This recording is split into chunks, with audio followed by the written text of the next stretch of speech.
watching Mid-American Conference Softball on ESPN. And we're getting set for Game 2 of this doubleheader, Game 3 in the series between Miami, Ohio and the Ball State Cardinals. Good afternoon to all of you watching at home. I'm Brayden Carroll, Roen, Elbert alongside Roen. This is the final game of the series. These two teams split the first two. This one's for bragging rights. Bragging rights, indeed. This is the rubber match, so to speak, between both of these teams. Meeting in the MAC title game last year, this means everything. And you take a look at how the first two games played out. Game 1 was a stunner. We saw the 8th inning, a huge 3-run homer that lifted the Red Hawks to victory. It was action-packed, it was thrilling, it was everything you want. Yeah, high scoring in Game 1. The bats were active, the bats were alive. In Game 1, that's how you get off to a hot start. And then in Game 1 of the doubleheader today, it was all Ball State. The Cardinals surged on their way to a big win. Meanwhile, Miami, they just couldn't get anything going on offense. And you have to give credit where credit is due to Bree Severino, the freshman pitcher out there that shut out the Miami Red Hawks. You have to give her credit, a young player stepping into a big position. Let's take a look at our starting pitchers today, courtesy of Max Gillie for the first time. How you doing, Max? Well, gentlemen, it is nearly time for us to once again see the Battle of the Aces here today for our BCS Construction and Consulting pitching matchup. Now, for Ball State, we're going to see Ella Whitney once again. She'll take on Madeline Reeves. Now, Whitney had a 2.68 ERA. Meanwhile, Reeves is 3.37. They are two of the best in the Mid-American Conference, and they face off next on ESPN.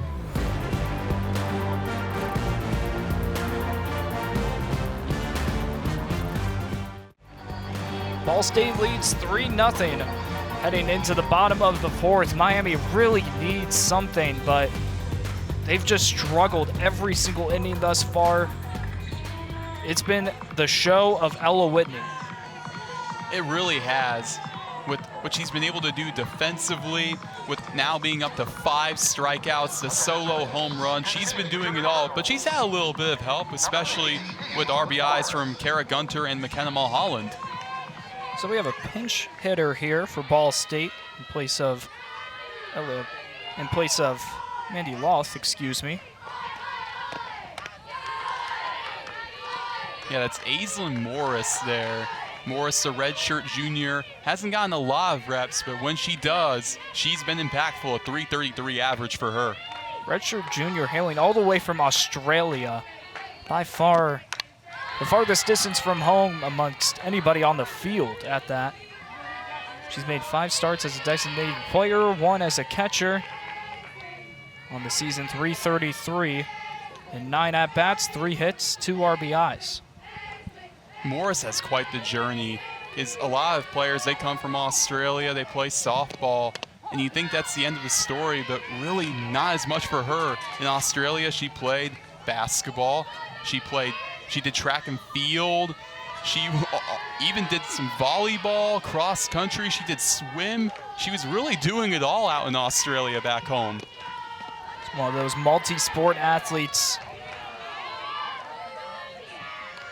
that everybody really looks for in sports like softball, baseball, that are very two-dimensional in terms of things. But when you have an athlete who's agile, who can get around the bases and be a threat to steal like she is, it's always a threat, but there, she struck out swinging.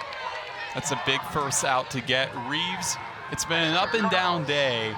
The downs were a big piece of that bottom of the third, but to get the 8-hole and Morris out, now you go to the 9 with Urban. This is a crucial at-bat. Haley Urban's been a tough out. And a diving catch, my goodness, from the shortstop, Hernandez.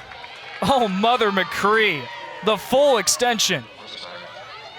How do you even get past that? Denitza Hernandez, mid-air. She flew to get to that one, to get out Haley Urban. Surely looked like it was going to split the gap. You can't beat that. Wow.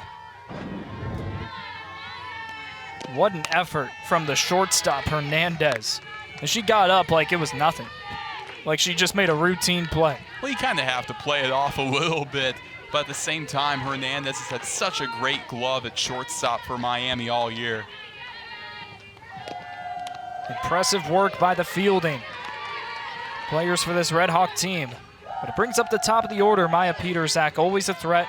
She's been walked twice so far. Right now faces a 1-1 count, 2 outs.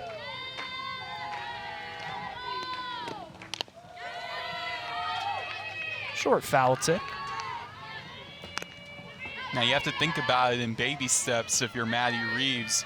Now you're 1 strike away from just getting out of this inning. That's the big thing. After a big bottom of the 3rd for the Cardinals, to get a 1-2-3 in the bottom of the 4th would be huge. Another foul tip, this time off the back fence.